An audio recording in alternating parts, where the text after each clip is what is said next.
আমরা শুরু করলাম, আমরা 10টা 21 পরে শেষ করব, ঠিক আছে? যেহেতু 20 মিনিট আমাদের কোলাট্রাল ড্যামেজ আজকে। তো বাই বা উইথ, এগুলো হচ্ছে প্রিপজিশনের রুলস। তো আমি আবারও বলতেছি, যদি কেউ 1 নাম্বার ক্লাস মিস করে থাকো তাকে অবশ্যই 1 নাম্বার ক্লাসটা আবার করতে হবে, ঠিক আছে? এবার বাই বা উইথ, যে ব্যক্তি কাজ করে তার পূর্বে বাই বসে, আর যে জিনিস বা যে বস্তু বা যে হাতিয়ার দ্বারা কাজ করে তার পূর্বে উইথ বসে। ধরো আমি একটা পাখি মারছি, আর পাখিটা মারছে কে? আমি কি দিয়ে মারছি? লাঠি দিয়ে। তাহলে এই বস্তুটা বা হাতিয়ারটা হচ্ছে লাঠি। তুমি একটা দোয়েল পাখি শিকার করছো বন্দুক দিয়ে গুলি করে, এখন মারছে কে? তুমি। শিকারীকে তুমি, কিন্তু মারছো কি দিয়া? বন্দুক দিয়া। তাহলে হাতিয়ার বা জিনিসটা কি? বন্দুক। তো একটা সেন্টেন্সে যখন কোন একটি ব্যক্তি কোন একটা কাজ করে, তো ওই কাজটা যে হাতিয়ার দ্বারা করছে, যে বস্তু দ্বারা করছে, সেই জিনিস বা সেই বস্তু বা সেই হাতিয়ারকে, সেই হাতিয়ারের পূর্বে বসে বাই। আর যে ব্যক্তি কাজটা করেছে সেই ব্যক্তির পূর্বে বসে উইথ। তাহলে ব্যক্তির পূর্বে উইথ, আর ব্যক্তি যা দিয়ে কাজটা করছে তার পূর্বে বাই। এই কথাটাই বলা হয়েছে যে যে ব্যক্তি কাজ করে তার পূর্বে বাই বসে, যে জিনিস যে বস্তু বা যে হাতিয়ার দ্বারা কাজ করে তার পূর্বে উইথ বসে। তো the snake was killed by him with this stick. তো সাপটা তার দ্বারা কি হত্যা করা হয়েছে? কি দিয়ে? এই স্টিকটা দিয়ে। তো হিম আছে, হিমের আগে বাই, বাই হিম। কি দিয়ে? With this stick. কি দিয়ে? এই লাঠি দিয়ে। With this stick. তাহলে the snake was killed by him with this stick. এই লাঠি দিয়ে ওই সাপটাকে হত্যা করা হয়েছে। The bird is hunted by the shooter with this gun. তাহলে এই পাখিটা শিকার করছে কে? শুটার। কিন্তু শুটার কি দিয়ে শিকার করছে? উইথ দিস গান, এই বন্দুকটা দিয়ে। তো বন্দুক কি? যে ব্যক্তি কাজটি, আচ্ছা আমি কি একবার ভুল বলছিলাম মনে হয় না?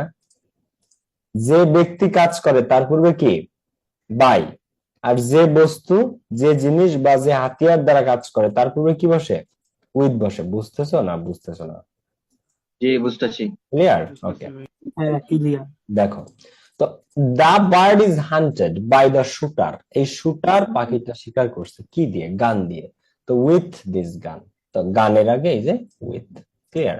তো যে ব্যক্তি কাজ করবে ব্যক্তির পূর্বে বাই বসে, আর যে জিনিস যে হাতিয়ার দ্বারা কাজ করে তার পূর্বে উইথ বসে। উইথ। এইবারের প্রিপজিশনটা ভীষণ গুরুত্বপূর্ণ। এখান থেকে অ্যাডমিশন টেস্টে প্রশ্ন হয়, আর বিশেষ করে ঢাকা বিশ্ববিদ্যালয়ে প্রশ্ন হয়। এবং এটা এমন কিছু না যে তোমরা কঠিন বা পারো না বা বুঝবা না, এমন কিছু না। বিটুইন আর এমন, দুই ব্যক্তি, দুই বস্তু, দুইটা স্থান বা জগতে যা কিছু আছে যা দুইয়ের মধ্যে ঘটে বা ঘটবে, জগতে যা কিছু দুইয়ের মধ্যে ঘটে বা দুইয়ের মধ্যে ঘটবে, সেই ক্ষেত্রে বসে বিটুইন। তাদের ক্ষেত্রে কি বসে? বিটুইন বসে। আর দুইয়ের অধিক যদি কোনো কিছু বোঝায়, দুইয়ের বেশি, ঠিক আছে, তখন সেখানে কি দিতে হয়? তখন সেখানে দিতে হয় এমন। দুইয়ের মধ্যে যদি হয়, দুইয়ের মধ্যে কোনো কিছু হলে সেখানে বিটুইন বসে।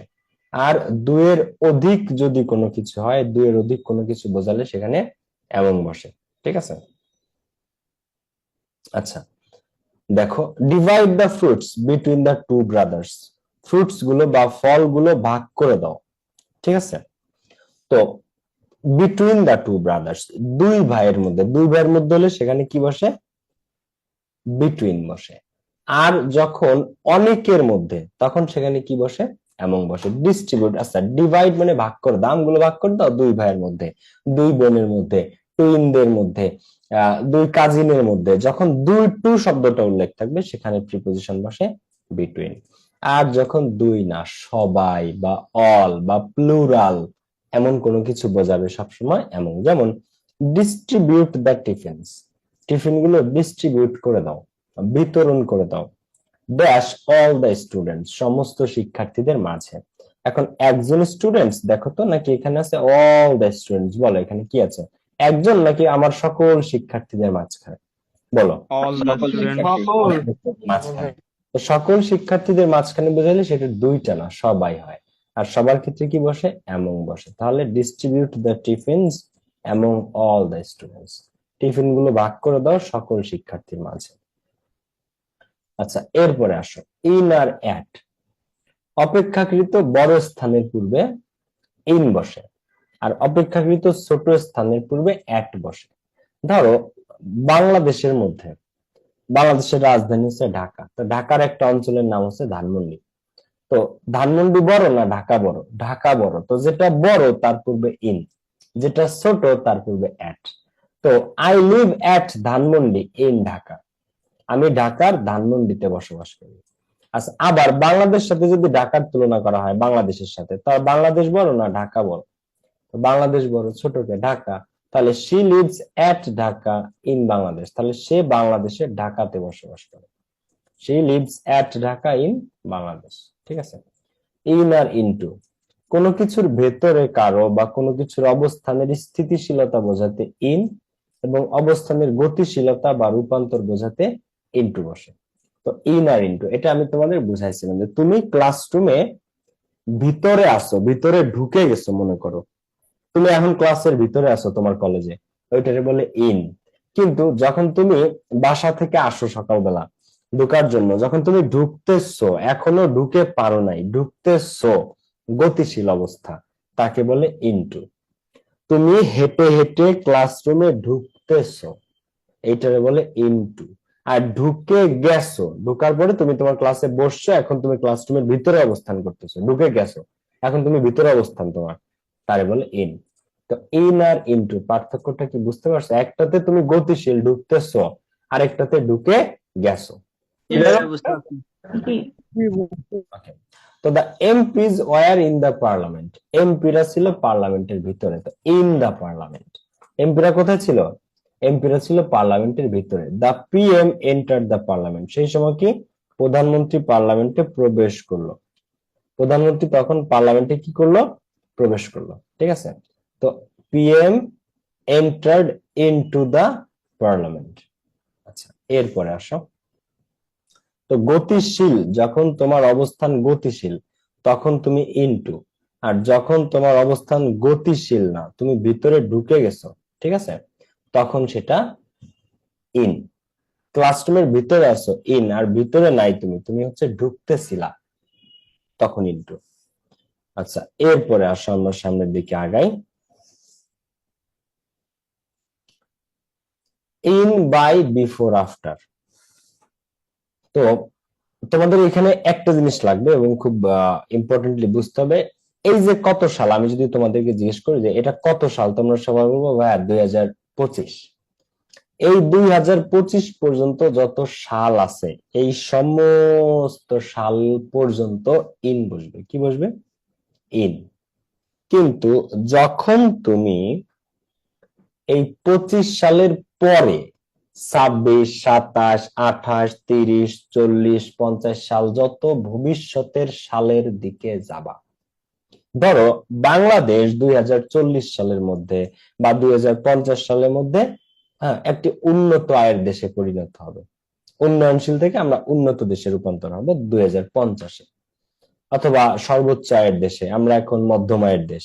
তো যদি উচ্চ আয়ের দেশে আমরা পরিণত হই এখন 2040 সালে, মনে করো, এখন এটা কি বর্তমান না ভবিষ্যৎ? এটা কি বলতো? এটা ভবিষ্যৎ। ভবিষ্যৎ। এই সকল সালের ক্ষেত্রে তোমাকে দিতে হবে বাই, বাই। আর এই পর্যন্ত যত সাল, এই পর্যন্ত তোমাকে দিতে হবে ইন। এখন আমি একটু বলি ইন, বাই, বিফোর, আফটার, এটা হচ্ছে বেসিক ডিফারেন্স, কিন্তু রুলটা আমরা একটু দেখি। ভবিষ্যৎকালে ব্যাপক সময়ের মধ্যে বোঝাতে ইন বসে, নির্দিষ্ট সময়ের পূর্বে বাই এবং বিফোর, এবং অতীতকালে ব্যাপক সময়ের পরে আফটার বসে। যেমন 3টা সেন্টেন্স আছে এখানে, আমি 3টা সেন্টেন্স আলাদা আলাদা ভাবে তোমাদেরকে এক্সপ্লেন করবো যাতে তোমাদের বুঝতে সুবিধা হয়। আওয়ার পিএম, আমাদের prime minister, will come back, আসবে, ইন এ উইক, এক সপ্তাহের মধ্যে। Our prime minister will come back, আমাদের প্রধানমন্ত্রী আসবে এক সপ্তাহের মধ্যে, in a week, in a week. আচ্ছা, he will come back by 5 PM, সে আসবে কখন? 5টার মধ্যে। হি উইল কাম ব্যাক, সে আসবে কখন? By 5 PM।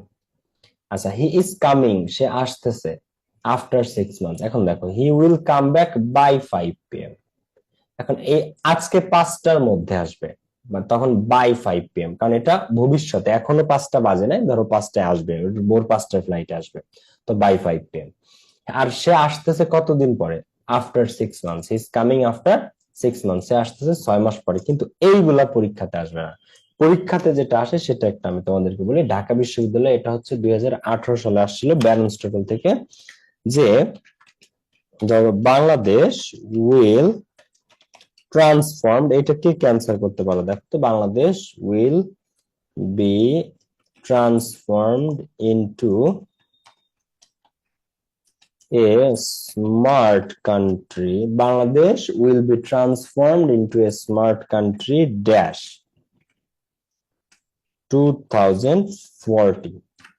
এখন এইখানে তুমি কি দিবা? ইন দিবা, বাই দিবা, আফটার দিবা, ফর দিবা, কি দিবা এখানে বলো তোমাদের? বাই 2000 বাই দিব, বাই বাই বাই হবে, বাই বাই হবে। বাই হবে, এক্স্যাক্টলি। এখানে কি হবে? বাই হবে, বাই 2040।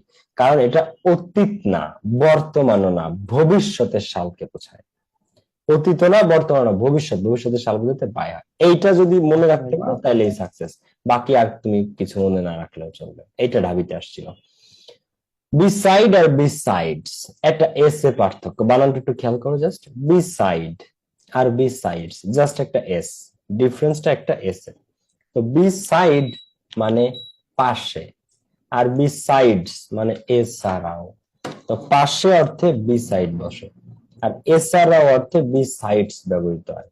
যেমন শি স্যাট বিসাইড মি, সে আমার পাশে বসেছিল। শি স্যাট বিসাইড মি, সে আমার পাশে বসেছিল। এখন বিসাইড পাশে, কিন্তু যখন আমি বিসাইডস একটা এস দিব তখন এছাড়াও। যেমন বিসাইডস অ্যাপল, আপেল ছাড়াও আই লাইক গ্রেপস, আমি আঙ্গুর ফল পছন্দ করি। বিসাইডস অ্যাপল, আপেল ছাড়াও আই লাইক গ্রেপস, আমি আঙ্গুর ফল পছন্দ করি। বিসাইডস বিং এ প্লেয়ার, একজন খেলোয়াড় হওয়ার পাশাপাশিও হি ইজ মাই ফ্রেন্ড, সে আমার বন্ধু। তো বিসাইডস বিং এ প্লেয়ার, একজন খারাপ মানে খেলোয়াড়, একজন খেলোয়াড় হওয়ার পাশাপাশি হি ইজ মাই ফ্রেন্ড, সে আমার বন্ধু। সে শুধু একজন খেলোয়াড় না, আমার বন্ধু, ঠিক আছে? তো বিসাইডস এছাড়াও, তো বিসাইডস বিং এ প্লেয়ার, একজন খেলোয়াড় হওয়া ছাড়াও হি ইজ মাই ফ্রেন্ড, সে আমার বন্ধু। মনে করো সাকিব আল হাসান, বিসাইডস অ্যাপল, আপেল ছাড়াও আই লাইক গ্রেপস। আর বিসাইড মানে কি? পাশে। শি স্যাট বিসাইড মি, সে আমার পাশে বসেছিল। এখন এই বিসাইডটা তোমরা পাবা প্রিপজিশনে, আর বিসাইডসটা তোমরা পাবা কানেক্টরসে। বিসাইডস কানেক্টরসে মাস্ট আসে পরীক্ষাতে, মাস্ট। ওকে, এরপরে আসো আমরা যদি সামনের দিকে আগাই, সিন্স আর ফর, এটা খুবই গুরুত্বপূর্ণ জিনিস। আচ্ছা, তোমাদেরকে কি টেন্সের ক্লাস নিয়েছি আমি? তোমাদের এই ব্যাচে টেন্সের ক্লাস হয়েছে? না না ভাই, হয় নাই? এই বেসিক ক্লাসে টেন্স পড়াইছি না তোমাদেরকে আমি? টেন্স পড়াইছি না বেসিক ক্লাসে? হ্যাঁ ভাইয়া হইছে ক্লাস। তো সিন্স আর ফর এর ব্যবহারটা এখান থেকে এই 2024-এর অ্যাডমিশনে ঢাকা বিশ্ববিদ্যালয়ের প্রশ্ন আসছে। 2024 এই যে সর্বশেষ যে বছর, এই যে গতবারের পরীক্ষাতে, সর্বশেষ পরীক্ষাতে 25 ব্যস্ত ওদের পরীক্ষা শুরু হবে, তারপরে ওদের অ্যাডমিশন। তো সিন্স আর ফর, সিন্স বলতে পয়েন্ট অফ টাইম বোঝায়, আর ফর বলতে পিরিয়ড অফ টাইম বোঝায় বা ডিউরেশন অফ টাইম বোঝায়।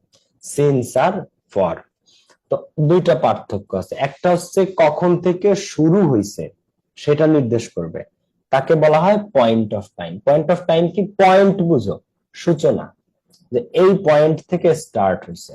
তো পয়েন্ট অফ টাইমের ক্ষেত্রে সিন্স বসে। সিন্স কি বসবে? সিন্স। আর পিরিয়ড অফ টাইম বলতে কি বসবে? ফর। পিরিয়ড অফ টাইম মানে কত দিন ধরে হয়েছে, কত দিন ধরে চলছে, টোটাল কতক্ষণ, কত দিন, কত ঘন্টা, এটা। তো একটা হচ্ছে কাজটা কখন শুরু হয়েছে। তোমরা যারা বেসিক ক্লাস মিস করেছো, কাইন্ডলি বেসিক ক্লাসটা একটু দেখে নিবা সবাই, ঠিক আছে? তো সিন্স বলতে পয়েন্ট অফ টাইম কে বোঝায়, ফর বলতে পিরিয়ড অফ টাইম কে বা ডিউরেশন অফ টাইম কে বোঝায়।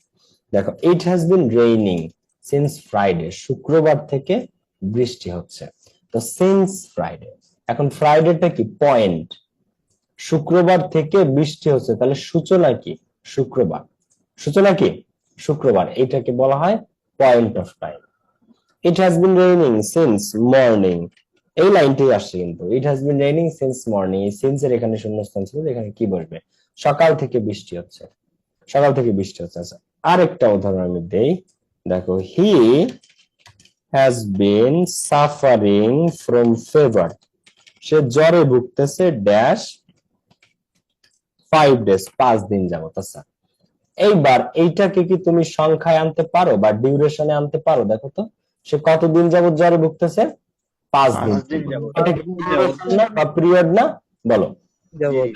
জি ভাই। ডিউরেশন, এটা একটা পিরিয়ড কে বোঝায় যে টোটাল 5 দিনের একটা পিরিয়ড, 5 দিনের একটা ডিউরেশন, 5 দিনে চলমান। তো এই যে যে জিনিসটা, তো he has been suffering from fever dash, suffering from fever, তো যখন এই ধরনের ডিউরেশন বা পিরিয়ড কে বোঝাবে সময়ের একটা, যাকে তুমি সংখ্যায় বা পরিমাণে বুঝতে পারবা, পরিমাণে, তখন সেখানে ফর হয়। আর যেটা পরিমাণে বোঝা যাবে না সেখানে সিন্স হয়, যেমন it has been raining dash, তো it has been raining since Friday, অথবা it has been raining since morning. ঠিক আছে। আচ্ছা he has been reading, he has been reading, সে পড়াশোনা করতেছে ড্যাশ 6 hours, হ্যাঁ 6 ঘন্টা যাবত সে পড়াশোনা করতেছে। এখন এখানে কি বসবে বলো তো, he has been reading dash 6 hours, এখানে আমরা কি দিব বলো? For For 6 hours, কারণ এই 6 একটা কি সংখ্যা, সংখ্যায় আনা যায়, যা পরিমাণে আনতে পারবা তা সবসময় ফর, আর যা পরিমাণে আনা যায় না, যেমন it has been raining since Friday since morning, যা পরিমাণে আনা যায় না, সংখ্যায় আনা যায় না, ডিউরেশনে আনা যায় না, সেখানে সিন্স দিতে হয়। তো এটা হচ্ছে সিন্স আর ফর এর ব্যবহার। আরেকটা হচ্ছে যে দেখো ইট has been raining for a long time বা ফর এ উইক, এটাও এই লং টাইম, এটা একটা পরিমাণ বোঝায়, কতক্ষণ, দীর্ঘ সময় ধরে। অথবা ফর এ উইক, এক সপ্তাহ মানে কি 7 দিন, এক সপ্তাহ যাবত বৃষ্টি হচ্ছে, তার মানে 7 দিন ধরে বৃষ্টি হচ্ছে, পরিমাণ বোঝায় এটা। তো it has been raining for a long time, ঠিক আছে। আবার it has been raining for a week, এক সপ্তাহ যাবত বৃষ্টি হচ্ছে, তো এইখানে এটা পিরিয়ড বা ডিউরেশন বোঝায়। কিন্তু ফর এ লং টাইম বা উইক না দিয়ে আমি যদি দেই ইট has been raining dash Saturday, হ্যাঁ, তখন এখানে অ্যান্সারটা কি হবে বলো তো, it has been raining dash Saturday, এখন কি হবে এখানে পাল্টে, since কি হবে? শনিবার থেকে, শনিবার থেকে বৃষ্টি হচ্ছে, তো এটা সূচনা বোঝায়, সবকিছুর সূচনা বোঝায়। আচ্ছা এরপরে আবার আরেকটা জিনিস দিতে পারো তোমরা, ইট ডিডন্ট রেইন, জানুয়ারি থেকে বৃষ্টি হয়নি, তো এই ক্ষেত্রে তোমরা দিতে পারবা যে ইট ডিডন্ট রেইন ফ্রম জানুয়ারি, কিন্তু সেই ক্ষেত্রে হ্যাভ বা হ্যাজ এর পরে বিন প্লাস ভার্বের সাথে আইএনজি থাকবে না। ধরো ইট ডিডন্ট রেইন ফ্রম জানুয়ারি, জানুয়ারি থেকে বৃষ্টি হয়নি, তুমি এখানে ফ্রম দিতে পারো, কিন্তু এখানে এটা প্রেজেন্ট পারফেক্ট কন্টিনিউয়াস টেন্স হবে না। এখানে কি ইট হ্যাজ বিন বা হ্যাভ বিন এর পরে ভার্বের সাথে আইএনজি আছে নাকি ডিডন্ট আছে, কি আছে বলো, কি আছে এখানে?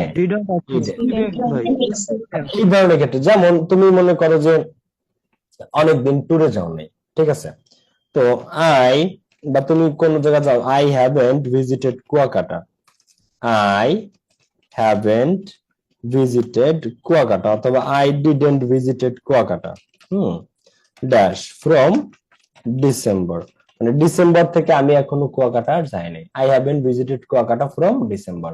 তো এই ক্ষেত্রে ফ্রম দিতে পারবা, কিন্তু সেক্ষেত্রে কি প্রেজেন্ট পারফেক্ট কন্টিনিউয়াস টেন্স হবে? হ্যাভ বা হ্যাজ এর পরে বিন প্লাস ভার্বের সাথে আইএনজি আছে? নাই, ঠিক আছে, এটা এই জিনিসটা একটু খেয়াল রাখতে হবে। এখন সিন্স আর ফর থেকে কিন্তু প্রশ্ন হবে, এইগুলা থেকে প্রশ্ন হবে না। সিন্স আর ফর আমি আবার বলি, পয়েন্ট অফ টাইম, একটা জিনিসের সূচনা হয়েছে সেখানে দিতে হয় সিন্স, আর পরিমাণ যদি বোঝায় সেখানে দিতে হয় ফর। এইবার আসো আমরা মোস্ট ইম্পর্টেন্ট একটা পার্ট, প্রিপজিশন পারতে গেলে তুমি আর কিছু পড়ো আর না পড়ো, একটা জিনিস তোমার লাগবে, সেটা হচ্ছে কি অ্যাপ্রোপ্রিয়েট প্রিপজিশন। সেটা কি ভাইয়া? Appropriate preposition. অ্যাপ্রোপ্রিয়েট প্রিপজিশন ছাড়া তুমি যতই প্রিপজিশন পড়ো, তুমি কিন্তু কোনো কিছুতে প্রফিট করতে পারবা না, ফসল ঘরে তুলতে পারবা না, বুঝতে পারছো? পড়বা ঠিকই কিন্তু লাভ হবে না। এখন অ্যাপ্রোপ্রিয়েট প্রিপজিশন কারা বা এই জিনিসটা কি? তোমাদের প্রিপজিশনের শূন্যস্থান থাকবে 10টা। কয়টা শূন্যস্থান থাকবে? 10টা। তো 10টা শূন্যস্থান প্রিপজিশনে থাকবে, এর মধ্যে 3 থেকে 4টা পাবা এই যে যত রুলস টুলস পড়াইছে এখান থেকে, আর বাকি 6টা পাবা অ্যাপ্রোপ্রিয়েট প্রিপজিশন থেকে, 5-6টা কোনো কোনো জায়গায় 7টা অ্যাপ্রোপ্রিয়েট প্রিপজিশন থেকে তোমরা পাবা। এখন অ্যাপ্রোপ্রিয়েট প্রিপজিশন কি? তো ইংরেজিতে কিছু নির্দিষ্ট শব্দের শেষে শব্দের সাথে নির্দিষ্ট একটা প্রিপজিশনই বসে এবং তারা একটা সুনির্দিষ্ট অর্থ প্রদান করে, তখন তাকে বলা হয় অ্যাপ্রোপ্রিয়েট প্রিপজিশন। যেমন অ্যাবাইড এর পরে যদি বাই বসে তার মানে হচ্ছে মেনে চলা, তার মানে কি? মেনে চলা। আচ্ছা, ব্রেক ডাউন মানে কোনো কিছু ভেঙে পড়া। আবার এই ব্রেকের পরে যদি তুমি আপ দাও, ব্রেক আপ কোনো কিছুর অবসান ঘটা। আবার এই ব্রেকের পরে তুমি যদি আউট দাও, ব্রেক আউট মানে কোনো একটা রোগ ব্যাধি ছড়ায় পড়া কোনো একটা অঞ্চল। তো এক একটা শব্দের পর তুমি এক একটা প্রিপজিশন দিলে এক একটা সুনির্দিষ্ট অর্থ চলে আসে। তো এইটাকে বলা হয় অ্যাপ্রোপ্রিয়েট প্রিপজিশন। এখন পরীক্ষাতে আমরা যখন কোয়েশ্চেন গুলা করি, যখন আমরা বোর্ড কোয়েশ্চেন প্র্যাকটিস করতে যাব, সবচেয়ে বেশি আমরা যে জিনিসটা পাবো সেটা হচ্ছে অ্যাপ্রোপ্রিয়েট প্রিপজিশন। তাহলে অ্যাপ্রোপ্রিয়েট প্রিপজিশন পারার জন্য আমাদেরকে কি করতে হবে বলতো? অ্যাপ্রোপ্রিয়েট প্রিপজিশন এটা মুখস্থ করার বিষয়, এটা ডিরেক্ট আমাদেরকে মুখস্থ করে ফেলতে হবে। ঠিক আছে, অ্যাপ্রোপ্রিয়েট প্রিপজিশন পারতে গেলে এটা আমাদেরকে ডিরেক্টলি মুখস্থ করতে হবে। এটা মুখস্থ ছাড়া কোনো উপায় নেই, এটা সরাসরি মুখস্থেরই বিষয়। ওকে, এখন আমরা যদি একটু খেয়াল করি, দেখো মোস্ট ইম্পর্টেন্ট অ্যাপ্রোপ্রিয়েট প্রিপজিশন। এখন অ্যাপ্রোপ্রিয়েট প্রিপজিশন আছে 1800, কোন কোন বইতে আসে 1600, কোন কোন জায়গায় আরো কম আছে, কোন কোন জায়গায় আরো বেশি আছে। এখন আমাদেরকে কি করতে হবে বলো বলো এখন আমাদেরকে অ্যাপ্রোপ্রিয়েট প্রিপজিশন মুখস্থ করতে হবে। এখন কি 1200, 1600, 1800 এত পরিমাণকে মুখস্থ করা সম্ভব? না, সম্ভব না। কিন্তু মোস্ট ইম্পর্টেন্ট 250 থেকে 300টা যদি পড়ো তাহলে এর মধ্যে থেকে কমন পাওয়ার সম্ভাবনা হাইয়েস্ট। ঠিক আছে, হাইয়েস্ট। যেমন তোমাদেরকে যদি আমি 1600 প্রিপজিশন পড়তে বলি বা 1800 প্রিপজিশন পড়তে বলি, এটা তোমাদের অনেকেই বলে ভাইয়া এত কি পড়া সম্ভব, এটা কমাই দেন। তো এখন 1600 আসলে পড়ার দরকারও নেই, 1600 লাগেও না। মোস্ট ইম্পর্টেন্ট 250 প্রিপজিশন আছে, ওইগুলো যদি পড়ো দেন এর বাইরে আর প্রয়োজন হয় না। কিন্তু পরবর্তীতে যখন আবার অ্যাডমিশন দিতে যাবে তখন আবার কাজে লাগবে। যখন অ্যাডমিশন দিতে যাবা তখন আবার ওই এক্সট্রা কিছু পড়া হয়, 600-700 মতো টোটাল পড়া লাগে। তো আমার এই যে অ্যাপ্রোপ্রিয়েট প্রিপজিশনের যে পিডিএফটা, এখানে 250 মোস্ট ইম্পর্টেন্ট অ্যাপ্রোপ্রিয়েট প্রিপজিশন আছে। তুমি যদি এই 250 পড়ে ফেলো ইনশাল্লাহ এর পরে তোমার আর প্রিপজিশন নিয়ে কোনো ঝামেলা হবে না।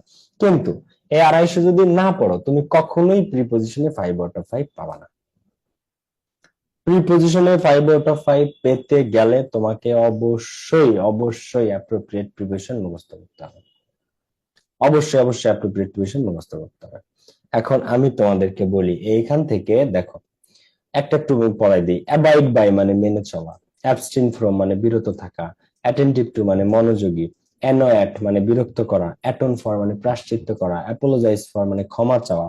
এখানে একটা বিষয় আছে, বিষয়টা হচ্ছে কি, এখানে তুমি যখন পড়বা এইভাবে পড়লে হবে না। অ্যাপ্রোপ্রিয়েট প্রিপজিশন এটা ভোকাবুলারি না, তোমার পড়ার একটা ওয়ে আছে। এটা কিভাবে পড়ার ওয়ে আছে, কোন ভাবে পড়লে হবে সেই জিনিসটা একটু আমি তোমাদেরকে বলি। আমার কথা কি শোনা যাচ্ছে এবং বোঝা যাচ্ছে ভাইয়া পুরা? জি ভাই। এখন তুমি যদি ধরো যে কেউ একটা স্টুডেন্ট মনে করো সে পড়া শুরু করছে, সে যদি পড়ে অ্যাবাইড বাই মানে মেনে চলা, অ্যাবাইড বাই মানে মেনে চলা, অ্যাবাইড বাই মানে মেনে চলা, অ্যাবাইড বাই মানে মেনে চলা, অ্যাবাইড বাই মানে মেনে চলা, এভাবে ফোকাসটা যায় মেনে, অ্যাবাইড বাই মানে মেনে চলা, অ্যাবাইড বাই মানে মেনে চলা, অ্যাবাইড বাই মানে মেনে চলা। এরকম যখন করবা যে অ্যাবাইড বাই মানে মেনে চলা, অ্যাবাইড বাই মানে মেনে চলা, তখন ফোকাসটা যায় মেনে চলার উপরে। কিন্তু তোমার কি মেনে চলা মুখস্থ করা দরকার নাকি তুমি পড়তেছো অ্যাপ্রোপ্রিয়েট প্রিপজিশন? তোমার বাইটা মনে রাখা দরকার, অ্যাবাইড বাই। তো এইখানে একটা পার্থক্য আছে, পড়তে হবে এইভাবে যে অ্যাবাইড বাই মানে মেনে চলা, অ্যাবাইড বাই মানে মেনে চলা, অ্যাবাইড বাই মানে মেনে চলা, অ্যাবাইড বাই মানে মেনে চলা, এই ফোকাসটা থাকবে বায়ের প্রতি, ফোকাসটা থাকবে বায়ের প্রতি। অ্যাবাইড বাই মানে মেনে চলা, অ্যাবাইড বাই মানে মেনে চলা, অ্যাবাইড বাই মানে মেনে চলা, ঠিক আছে?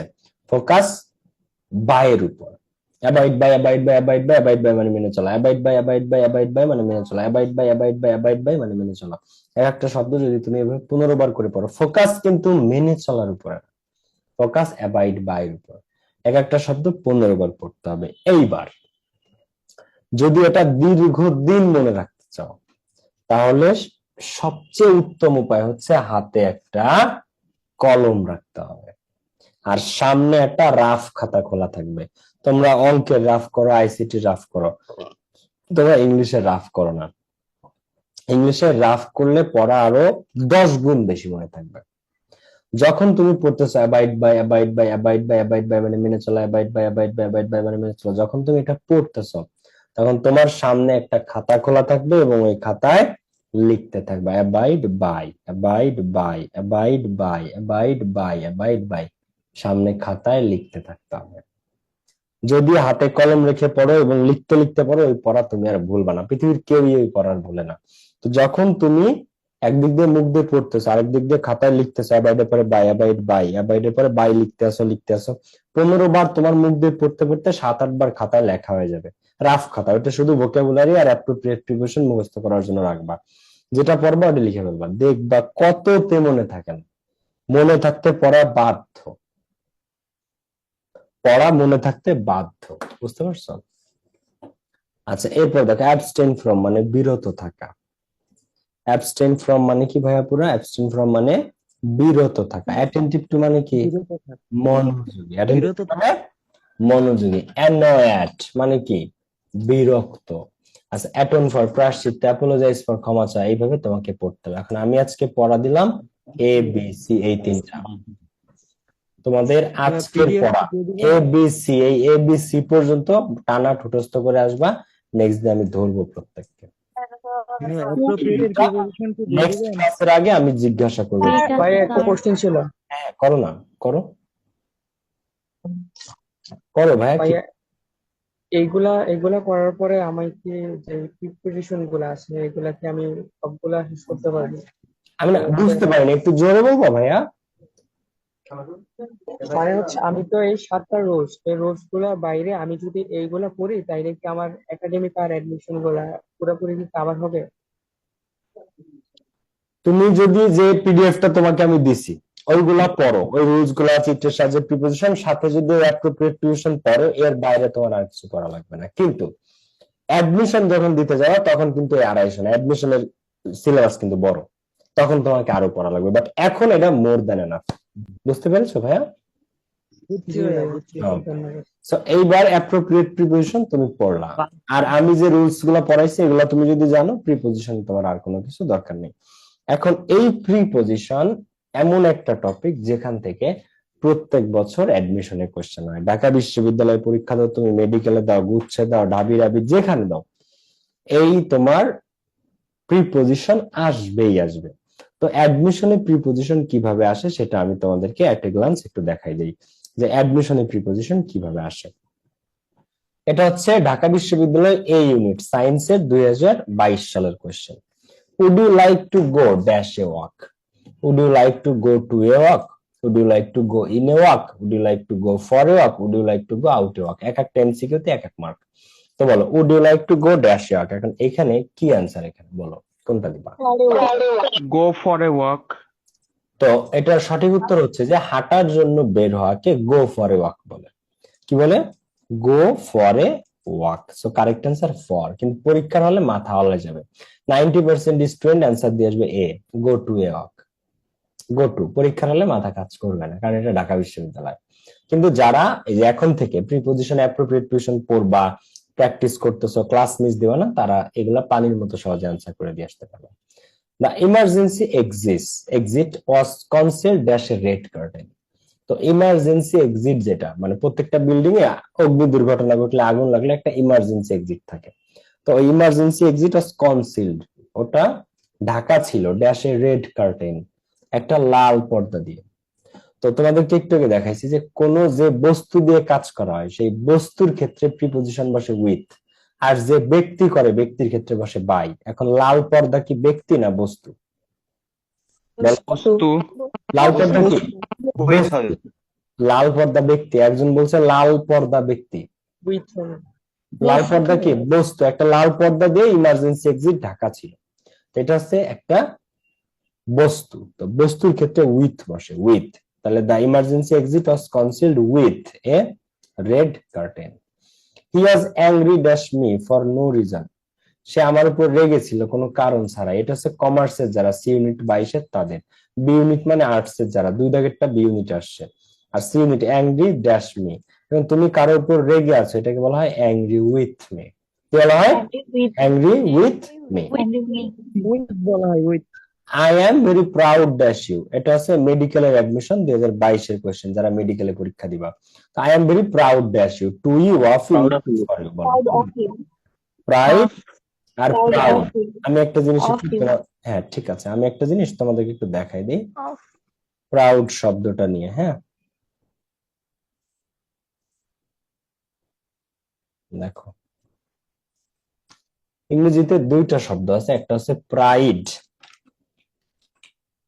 আর একটা হচ্ছে প্রাউড।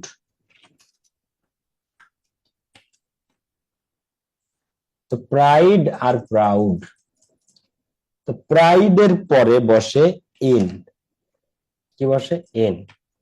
আর প্রাউডের পরে বসে অফ। প্রাইড ইন, যখন কোনো ব্যক্তি নিজেকে নিজে গর্ব করে তারে বলে প্রাইড ইন। আর যখন নিজের নিজে গর্ব না, তুমি কাউকে নিয়ে গর্বিত, যেমন আমি তোমাকে নিয়ে গর্বিত মনে করো, তাহলে I am proud of you, I am proud of you. তো প্রাইড ইন। এখন আমি তোমাদের শর্টকাট বলে দিই, শব্দটা যদি প্রাইড হয় মাঝখানে যদি আই থাকে তাহলে তোমরা দিবা ইন, আর যদি মাঝখানে ও থাকে তাহলে তোমরা দিবা অফ। সহজে বুঝছো জিনিসটা, মনে থাকবে? প্রাইড আর প্রাউড তুমি সহজে মনে রাখবে মাঝখানে কি আছে। প্রাইড যদি আসে পরীক্ষাতে তাহলে প্রাইডের পরে আই থাকলে কি বসে? ইন। কি বসে? ইন। আর ও থাকলে কি বসে বলো? অফ। ও থাকলে অফ। ও থেকে হয় অফ, আই থেকে হয় ইন। তো প্রাইড ইন মানে যেমন he takes pride in himself, সে নিজেকে নিয়ে গর্ব করে। He takes pride in himself. আরেকটা হচ্ছে I am proud of my younger brother, আমি আমার ছোট ভাইকে নিয়ে গর্বিত। I am proud of my younger brother. একটা হচ্ছে প্রাউড, একটা হচ্ছে প্রাইড। এরপরে আসো, আমরা ছিলাম এখানে। তো এখন আমাদের এইখানে কোনটা আসছে দেখো তো, 4 দাগে, প্রাইড নাকি প্রাউড? এখানে কোনটা এসেছে বলো আমাকে, কি আছে এখানে? হ্যাঁ, এখানে আছে প্রাউড, প্রাউড ও আছে মাঝখানে। তো যদি ও থাকে তাহলে অ্যান্সার কি বি নাকি সি? কোনটা অ্যান্সার এখানে বলো তো? এরপরে I am glad dash your glorious result in the examination, তুমি পরীক্ষায় যে ভালো রেজাল্ট করেছো, গৌরব উজ্জ্বল রেজাল্ট করেছো, এটা নিয়ে আমি গর্বিত। তো তুমি কারো কোনো কিছুর প্রতি কোনো কিছু নিয়ে খুশি, যেমন I am glad at you, আমি তোমার প্রতি খুশি। তো গ্ল্যাড এর পরে আজীবনী অ্যাট বসে, যেখানেই দাও, এটা অ্যাপ্রোপ্রিয়েট প্রিপোজিশন। কি বসে? Glad at. যেমন I am glad at your result, I am glad at your behavior. I am glad at your manner. I am glad at your attitude. I am glad at your happiness. I am glad at your marriage. তো যে কোনো কিছু নিয়ে তুমি গর্বিত, তখন glad at দিতে হয়। আচ্ছা, এরপরে আসো আমরা যেখানে যাব সেটা হচ্ছে যে, তো এই যে অ্যাপ্রোপ্রিয়েট প্রিপোজিশন অ্যাডমিশনে কিভাবে আসে এটা তো বুঝলা। এবার আমি আবারও বলি, অ্যাপ্রোপ্রিয়েট প্রিপোজিশনের এই পিডিএফ আমি আজকে তোমাদেরকে দিয়ে দিব। প্রত্যেককে এই পিডিএফ এর প্রিপোজিশন গুলো মুখস্থ করতে হবে, এবং প্রথম দিনের পড়া এ বি সি এই তিনটা, প্রথম দিনের পড়া এ বি সি এই তিনটা। ওকে, এখন আমাদের পরবর্তী পার্ট সেটা হচ্ছে প্র্যাকটিস, বোর্ড কোয়েশ্চেন প্র্যাকটিস। আমরা যত বেশি প্র্যাকটিস করব তত আমাদের চোখ কান খুলবে এবং তত আমরা পরীক্ষাতে ভালো করব। তো চলো আমরা শুরু করি। দেখো, এ গুড স্টুডেন্ট, কোশ্চেন দেখা যাচ্ছে ভাইয়াপুরা?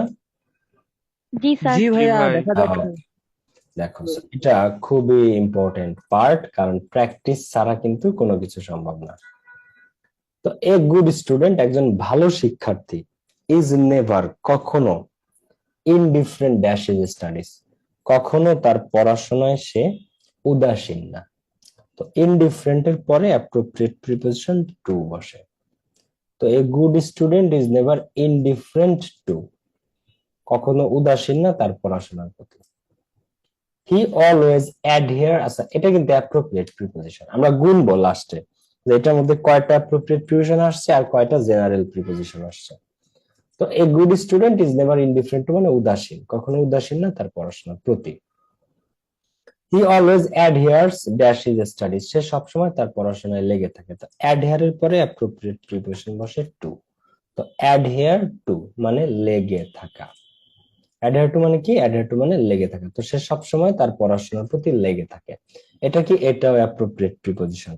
তাহলে চিন্তা করো যদি অ্যাপ্রোপ্রিয়েট প্রিপোজিশন না পড়ো তাহলে কি পরিমাণ অ্যাপ্রোপ্রিয়েট প্রিপোজিশন তুমি মিস করবা, ভেবে দেখো।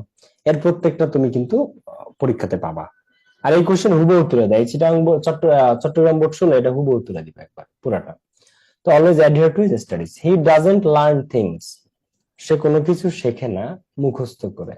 তাহলে বাই রট, এটা একটা অ্যাপ্রোপ্রিয়েট প্রিপোজিশন। বাই রট মানে মুখস্থ করা। তো একটা ভালো স্টুডেন্ট যে সে কোনো কিছু মুখস্থ করে শেখে না। He does not hunt just traditional guide books, সে প্রথাগত গাইড বইগুলো খোঁজে না। তো he does not hunt dash traditional guide book. তো হান্ট ফর, হান্ট ফর মানে কি? খোঁজা। তো সে খোঁজে না ট্রেডিশনাল প্রথাগত যে গাইড বই। হি does not hunt for traditional guide book, say traditional guide বই খোঁজে না। হান্ট ফর মানে খোঁজা, শিকার করা, খুঁজতে বের হওয়া।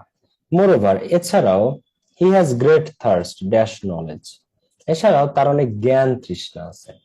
জ্ঞানের জন্য তৃষ্ণা, তারে বলে জ্ঞান তৃষ্ণা। থার্স্টের পরে অ্যাপ্রোপ্রিয়েট প্রিপোজিশন ফর বসে। থার্স্ট ফর, তার তৃষ্ণা আছে নলেজ জ্ঞানের প্রতি। কিসের প্রতি তার তৃষ্ণা আছে? জ্ঞানের প্রতি। Thirst for knowledge. For this, এই কারণে he does not confine himself, সে নিজেকে আবদ্ধ রাখে না ড্যাশ দ্য ট্রেডিশনাল স্টাডিজ, এই যে প্রথাগত পড়াশোনায় এটাতে। তার জ্ঞানের প্রতি তৃষ্ণা আছে, এই কারণে সে নিজেকে প্রথাগত পড়াশোনায় আটকে রাখে না। He does not confine himself, এখন আবদ্ধ রাখা বা আটকে রাখা এটাকে বলা হয় কনফাইন টু। কি বলা হয়? কনফাইন টু মানে আবদ্ধ রাখা। He doesn't confine himself to the traditional, confine to মানে আবদ্ধ রাখা, সে নিজেকে আবদ্ধ রাখে না ট্রেডিশনাল পড়াশোনায়। ওকে, এরপরে দেখো হি ইজ অলওয়েজ অ্যাওয়ার ড্যাশ, এটা তোমাদের পারা উচিত। ঠিক আছে, এটা তোমাদের পারা উচিত। অ্যাওয়ার এর পরে কি বসে? এটা সচরাচর তোমরা বইতে পাও, বলো। অ্যাওয়ার নেওয়ার টু অফ, অ্যাওয়ার অফ, ঠিক আছে, মানে সচেতন বা সতর্ক। তো he is always aware of, সে সবসময় সচেতন the current affairs dash the world, তো সে সবসময় বিশ্বের যে সমসাময়িক বিষয়গুলা কারেন্ট অ্যাফেয়ার্স সেটা নিয়ে সতর্ক। তো he is always aware of the current affairs of the world অথবা অ্যারাউন্ড দ্য ওয়ার্ল্ড। হ্যাঁ, তো হি ইজ অলওয়েজ, এই অ্যাওয়ার অফ এটা লিখে রাখো, বারবার পাবা, বারবার পাবা প্রিপোজিশনে 100। He is always aware of the current affairs of the world অথবা around the world. Of the world দিলে হয়, অ্যারাউন্ড দ্য ওয়ার্ল্ড দিলে হয়, মানে পৃথিবীব্যাপী। তো he অ্যাবাইডস dash his teachers advice, সে তার শিক্ষকদের উপদেশ মেনে চলে। তো এটা আমরা অ্যাপ্রোপ্রিয়েট প্রিপোজিশনের 1 নাম্বারটা ছিল, এটা অ্যাবাইড এর পরে কি বসে বলো? অ্যাবাইড বাই, কি দিব? বাই বসে, by. By. So he abides by his teachers advice, সে তার শিক্ষকদের উপদেশ মেনে চলে। And jots dash their lectures, এবং তাদের লেকচার লিখে রাখে। তো 3টা শব্দ আছে ইংরেজিতে, দেখো একটা হচ্ছে রাইট ডাউন, একটা হচ্ছে নোট ডাউন, আর একটা হচ্ছে জট ডাউন। এই 3টার মানেই কোনো কিছু লিখে রাখা। তো রাইটের পরেও ডাউন হয়, নোটের পরেও ডাউন হয়, জটের পরেও ডাউন হয়। রাইট ডাউন মানেও লিখে রাখা, নোট ডাউন মানেও লিখে রাখা, জট ডাউন মানেও লিখে রাখা। পরীক্ষাতে স্যার যে কোনোটা দিতে পারে। তো 3টা, যে লাউ সেই কদু, রান্না করলে একই মধু। তাহলে এখন কি বসবে? জটের পরে কি দিব আমরা? বল কি দিব? জোটের ডাউন। ডাউন দিব, ডাউন। একটা কথা ছিল, ডাউন। তো he abides by his teachers advice and jot down their lectures. কি কথা ভাই, বলো বলো ভাই। হ্যালো। ভাই এগুলো কি পিডিএফ পাবো না? হ্যাঁ পাবা। ভাইয়া কথা ছিল। বলো ভাই। ভাইয়া আমি মাদ্রাসার স্টুডেন্ট, আপনি শুধু মানে জেনারেল বোর্ডের কোশ্চেন করান তো, যদি একটু মাদ্রাসা বোর্ডের কোশ্চেন গুলা করান তো একটু সুবিধা হতো। মানে আলিমের গুলা যদি প্র্যাকটিস আনি, তাই তো ভাই? জি আলিমের মানে মাদ্রাসা আমরা সব জায়গাতে অবহেলিত, সব জায়গাতে কলেজের না না না ছাত্র না না, বেশি আর এইভাবে আমরা। বললো না। আচ্ছা আমি অ্যাড করবো না ভাই, কোনো সমস্যা নেই, আমি জি অ্যাড ভাইয়া। করে দিব না, ঠিক আছে? ওকে ভাইয়া, ঠিক আছে। দেখো, এটা হচ্ছে যশোর বোর্ড 2016। এটি শোনো, সবচেয়ে বেশি কোশ্চেন তোমরা রিপিট পাবা 17, 16, 22, এই তিনটা বোর্ড, এগুলো অনেক important. A teacher is an architect dash a nation. 16 এর কোশ্চেন আমি 8 বছর ধরে ইংলিশ পড়াই, সবচেয়ে বেশি যদি কোনো বোর্ডের কোশ্চেন কোনো সালে রিপিট হয় সেটা ছিল 16 আর 17। তো a teacher is an architect dash a nation, একটা শিক্ষক হচ্ছে একটা জাতির স্থপতি।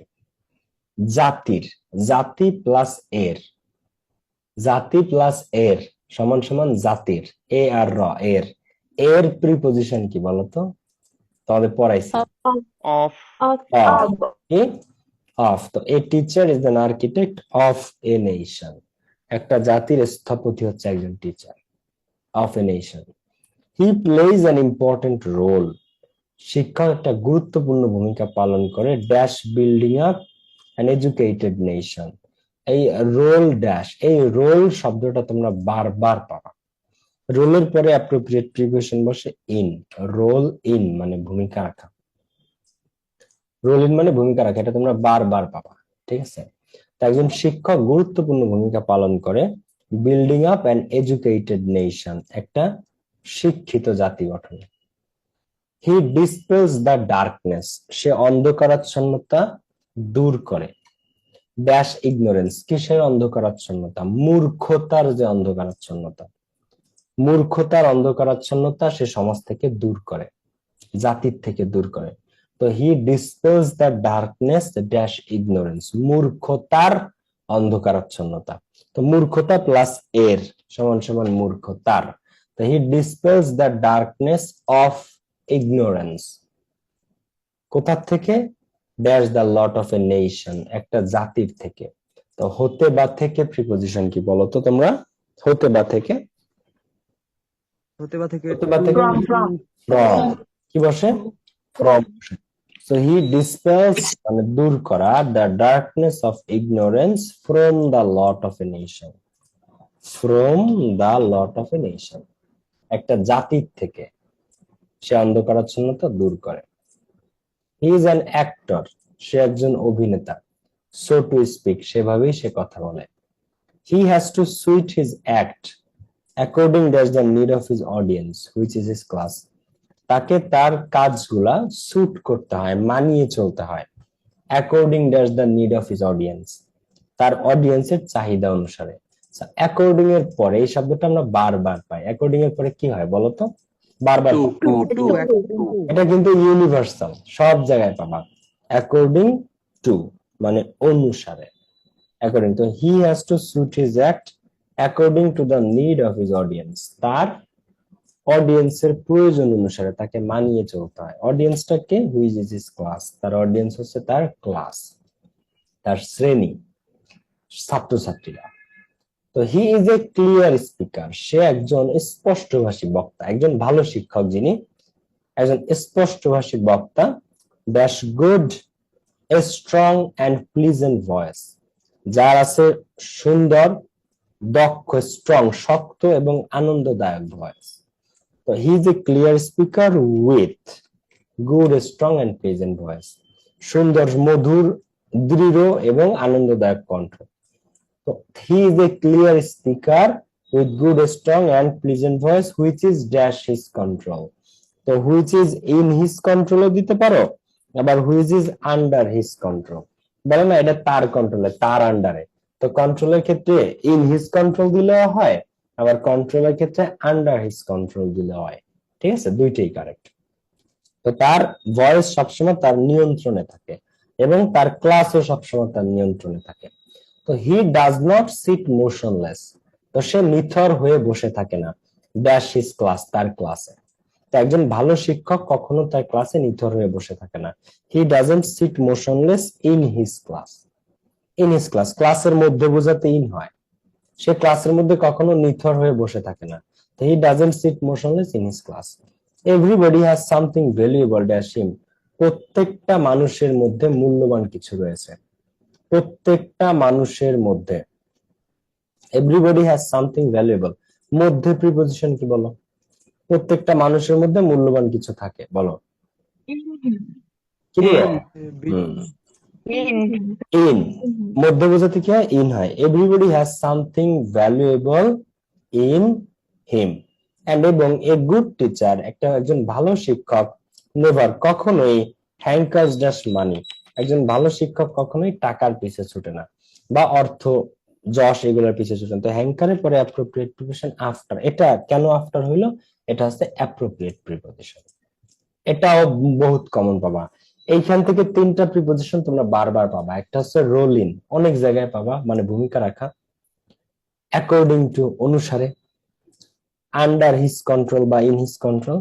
আর লাস্ট ওয়ান হচ্ছে হ্যাঙ্কার্স আফটার, মানে লালায়িত বা লোভ করা। ঠিক আছে, লালায়িত বা লোভ করা, এটাকে বলা হয় হ্যাঙ্কার আফটার। ঠিক আছে, হ্যাঙ্কার আফটার, লালায়িত বা লোভ করা।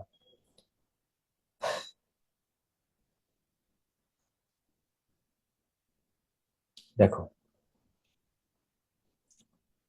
The science fair held dash our college paved, এটা অতটা ইম্পর্টেন্ট কোশ্চেন না। ফ্লাওয়ার্স, ফুল, আর the excellent gift of nature. ফুল চট্টগ্রাম বোর্ড 2016 করতেছি, আমরা কুমিল্লা করছি, যশোর করছি, এখন চিটাং বোর্ডে আছে।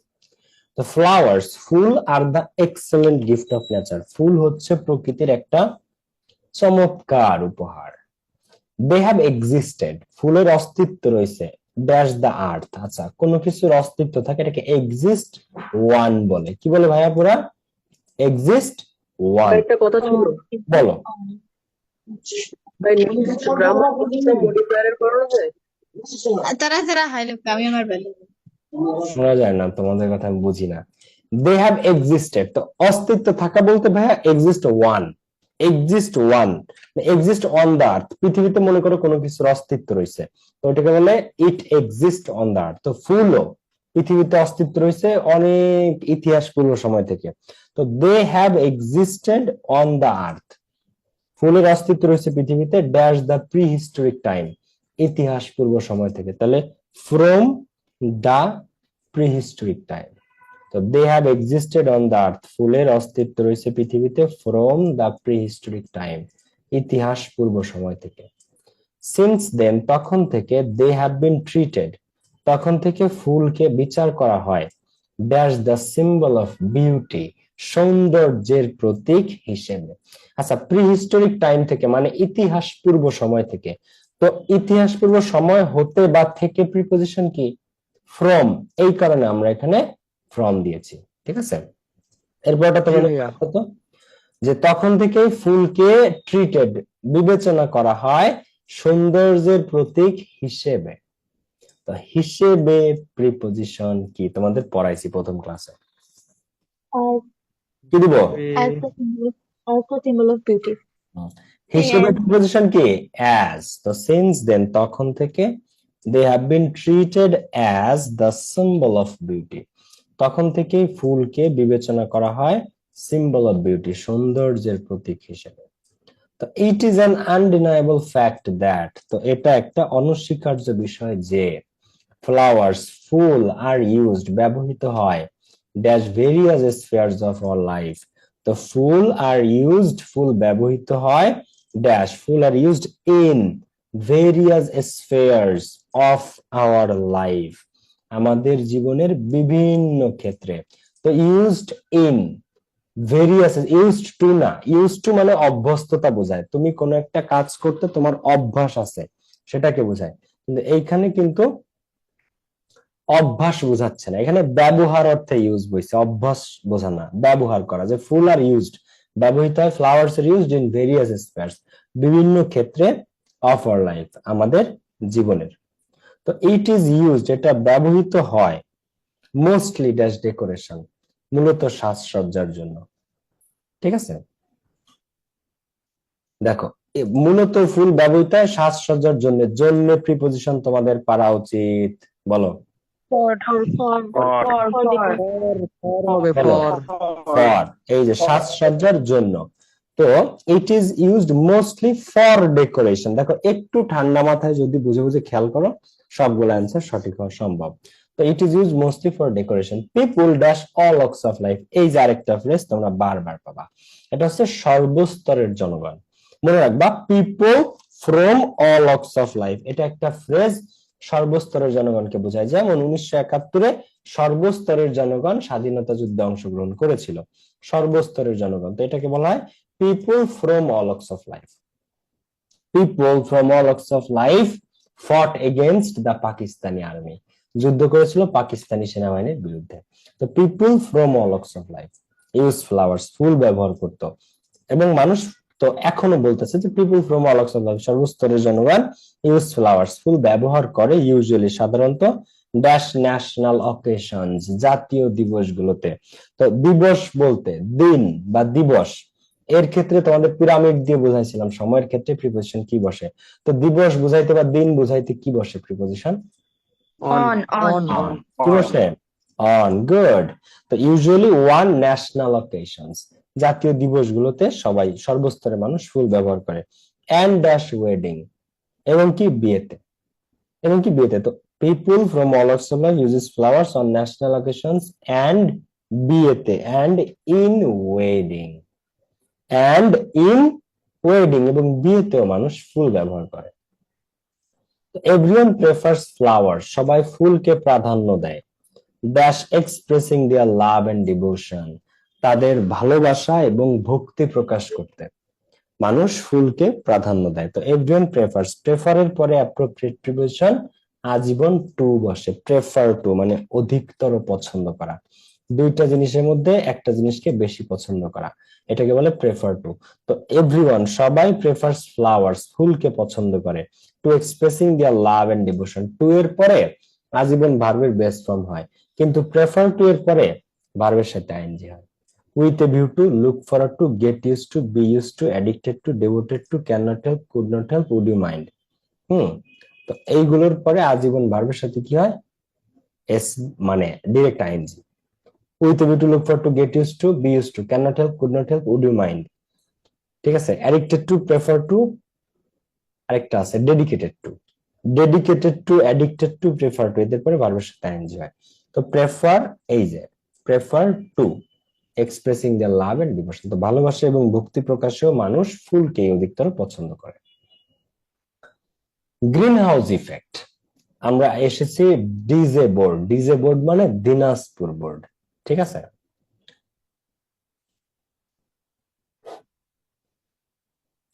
Green house effect is the gradual warming that's the air surrounding the earth.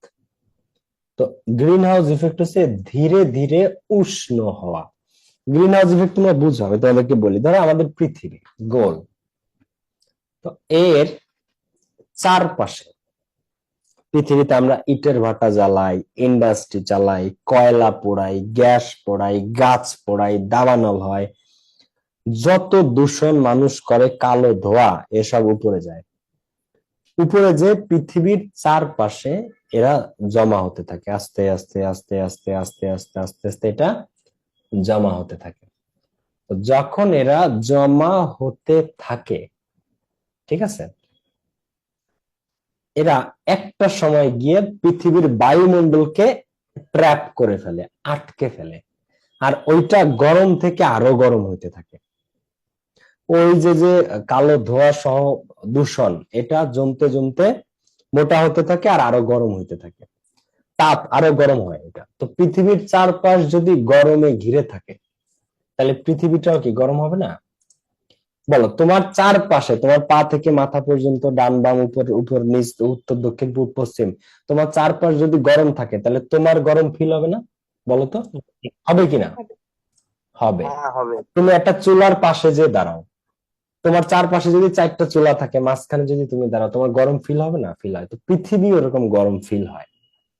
তো তখন কি হয়, পৃথিবীর যখন গরম ফিল হয় তখন দীর্ঘ যুগের পর যুগ ধরে জমে থাকা বরফ, সেই বরফ গলতে থাকে। অ্যান্টার্কটিকা সহ যত ওশান আছে, আটলান্টিক, রেড সি, সমস্ত জায়গায় গলতে থাকে। তো যখন এটা গলতে থাকে তখন ওই সমুদ্রের পানি বাড়তে থাকে। যখন সমুদ্রের পানি বাড়তে থাকে, পানি আরো উঁচু হইতে থাকে সমুদ্রে। যখন পানি আরো উঁচু হয় তখন ওই পানির চারপাশে যত দেশ আছে সেই দেশগুলোর বিভিন্ন অঞ্চলে উঠে যায় এবং লবণাক্ত পানিতে ভরে যায়, আর ওই অঞ্চলগুলো পানির নিচে চলে যায়। খুব ডেঞ্জারাস। ঠিক আছে, তো এইটাকে বলে গ্রিন হাউস ইফেক্ট। এখন নাম গ্রিন হাউস কেন? তো পৃথিবীর অনেক দেশে ফসল ফলায় গ্রিন হাউসের মাধ্যমে। কিভাবে? ধরো চারপাশ আটকে একটা জায়গার, মনে করো 2 কাঠা একটা জায়গা, তো ওইটার পুরো আটকায় ফেলছে এক ধরনের বিশেষ পলিথিন বা কোনো কিছু দিয়ে আটকায় ফেলছে। আটকায় তার মধ্যে লাইট দিছে, এত পরিমাণ লাইট দিছে যে ওই লাইটের গরমে ওই জায়গাটা গরম থাকে, যে কারণে ওইখানে বিশেষ ধরনের ফসল ফলে। এখন কি সিস্টেম, লাইট গুলো সবসময় জ্বালায় রাখে যাতে ওইখানে তাপ তৈরি হয়, আর ওই ঘরটা চারিদিক দিয়ে আটকানো যাতে ওই তাপটা আটকে থাকে। তো এইটাকে বলা হয় গ্রিন হাউস। কি বলা হয় এটাকে? Green house. এইটার মধ্যে ফসল ফলানো হয়। তো এই পৃথিবীর চারপাশে যখন এরকম মানে দূষণ আর বাষ্প, কালো ধোঁয়া জমে গরম হইতে থাকে, তাহলে পৃথিবীটাও কি গ্রিন হাউসের মতো হয়ে গেল না? তার চারপাশে তাপ আটকায় রাখছে পৃথিবীরে। বুঝতে পারছো কনসেপ্ট নাকি বুঝতে পারো নি? সায়েন্স তো মনে হয় সায়েন্স মাইন্স পড়ায় ফেললাম নাকি? ওকে, দেখো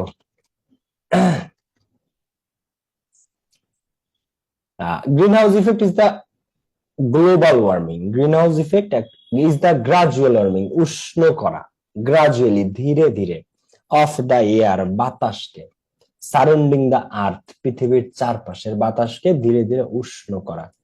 ঠিক আছে, অ্যাজ এ রেজাল্ট অফ, কেন উষ্ণ হয়? As a result of heat being trapped, তাপ আটকে থাকার কারণে। তাপ কিভাবে আটকে? By environment pollution. বাই মানে দ্বারা। কিসের দ্বারা তাপ আটকে? পরিবেশ দূষণের দ্বারা। কিসের দ্বারা? পরিবেশ দূষণের দ্বারা। এখন পরিবেশ দূষণ হইলে সেই যে কালো ধোঁয়া হিট, এটা পৃথিবীর চারপাশে আটকে রাখে, যে কারণে পৃথিবীর তাপমাত্রা গ্রাজুয়ালি গরম হইতে থাকে। ঠিক আছে, আচ্ছা, this is exemplified that the destruction and this is exemplified. তো এই যে গ্রিন হাউস ইফেক্ট, এটাকে উদাহরণ দেয়া যায় বাই, এক্সাম্পলিফাইড বাই, কিসের দ্বারা উদাহরণ দেয়া যায়? বাই দ্য ডিস্ট্রাকশন, ধ্বংসের দ্বারা, and burning dash, burn down মানে কোনো কিছু পোড়ানো, বার্ন ডাউন মানে কি? কোনো কিছু পুড়িয়ে ফেলা, বার্ন ডাউন। তো দিস ইজ এক্সাম্পলিফাইড, তো এটাকে উদাহরণ হিসেবে বলা যায় দিস ইজ এক্সাম্পলিফাইড বাই, এটাকে উদাহরণ দেওয়া যায় যে গ্রিন হাউস ইফেক্ট হচ্ছে ডিস্ট্রাকশন, ধ্বংসের দ্বারা, এবং বার্নিং ডাউন, পোড়ানোর দ্বারা, অফ ট্রপিক্যাল রেইন ফরেস্ট, গ্রীষ্মমন্ডলীয় যে রেইন ফরেস্ট সেইগুলা পুড়ে যাচ্ছে। এরপরে কিসের দ্বারা উদাহরণ দেওয়া যায়? By traffic, by traffic, traffic যানবাহনের দ্বারা, that clog the city street, clog up মানে জমে থাকা, যে ট্রাফিক জমে থাকে সিটি স্ট্রিট শহরের রাস্তায়, ক্লগস আপ মানে জমে থাকা। কোথায় জমে থাকে? শহরের রাস্তায়। ঠিক আছে, বাই ট্রাফিক, ট্রাফিকের দ্বারা যেটা জমে থাকে শহরের রাস্তায়। এখন এখানে একটু বোঝো জিনিসটা, বলতেছে পরিবেশ দূষণের দ্বারা গ্রিন হাউস ইফেক্ট হচ্ছে। তো কিভাবে এটাকে উদাহরণ দেওয়া যায়? দিস ইজ এক্সাম্পলিফাইড, এটাকে উদাহরণ দেওয়া যায় বাই দ্য ডিস্ট্রাকশন, ধ্বংসের দ্বারা, বাই ট্রাফিক, যানবাহনের দ্বারা, যে যানবাহন ক্লগ আপ জমে থাকে সিটি স্ট্রিট শহরের রাস্তায়। প্র্যাকটিস করতে করতে পারবা ভাইয়া, প্র্যাকটিস করতে করতে শিখবা। আজকে তোমরা প্রথম প্র্যাকটিস করতেছো, তো না পারলে হতাশ হওয়ার কিছু নাই। এরপরে কিসের দ্বারা উদাহরণ দেওয়া যায়? সেন্টেন্স শেষ হয় না, ওই একই সেন্টেন্স চলতেছে। এরপর একটা by the rapid growth of industry. এরপরে কিসের দ্বারা? এই যে দ্রুত গতিতে ইন্ডাস্ট্রি বাড়তেছে পৃথিবীব্যাপী, by the rapid growth of industry, ইন্ডাস্ট্রির র্যাপিড গ্রোথের দ্বারা। ঠিক আছে, by the rapid growth of industry, by. এরপরে কি the use of chlorofluorocarbon, CFC gas ব্যবহার করা হচ্ছে পৃথিবীতে। এই যে এসি, ফ্রিজ, এগুলোতে সিএফসি থাকে, ক্লোরোফ্লোরোকার্বনস। তো এটার ব্যবহার হচ্ছে এই কারণে। এরপরে কি in packaging and manufacturing commercial product. এছাড়াও ইন মানে ক্ষেত্রে, কিসের ক্ষেত্রে? প্যাকেজিং এর ক্ষেত্রে, ম্যানুফ্যাকচারিং এর ক্ষেত্রে। এই যে কমার্শিয়াল প্রোডাক্ট, চিপস, বিস্কিট, সাবান, সোডা, ভিম বার, যা যা তোমরা কেনো সবই কমার্শিয়াল প্রোডাক্ট। এগুলা সব কি থাকে? প্যাকেটের মধ্যে থাকে। ওই প্যাকেটের ক্ষেত্রে এবং ম্যানুফ্যাকচারিং এর ক্ষেত্রে, ম্যানুফ্যাকচারিং এন্ড প্যাকেজিং এর ক্ষেত্রে the use of detergent, detergent ব্যবহার করা হয়। লাইক যেমন ওয়াশিং ড্যাশ লিকুইড, যেমন ওয়াশ আপ মানে কোনো কিছু ধৌত করা, ওয়াশ আপ, তো যেমন ওয়াশিং আপ লিকুইডস, তো এই ধরনের ওয়াশিং আপ লিকুইড ব্যবহার করা হয়। এন্ড সো ড্যাশ, আচ্ছা এটা বারবার তোমরা পাবা, সো ওয়ান মানে আরো অনেক কিছু। তো এই কমার্শিয়াল প্রোডাক্ট প্যাকেজিং এবং ম্যানুফ্যাকচারিং এর ক্ষেত্রে অনেক ডিটারজেন্ট ব্যবহার করা হয়, যেমন washing up liquids and so on, এবং আরো অনেক কিছু। Washing up liquids and so on এবং আরো অনেক কিছু। সো ওয়ান এটা লিখে রাখো, আরো অনেক কিছু, এটা বারবার পাবা, বারবার পাবা, ঠিক আছে?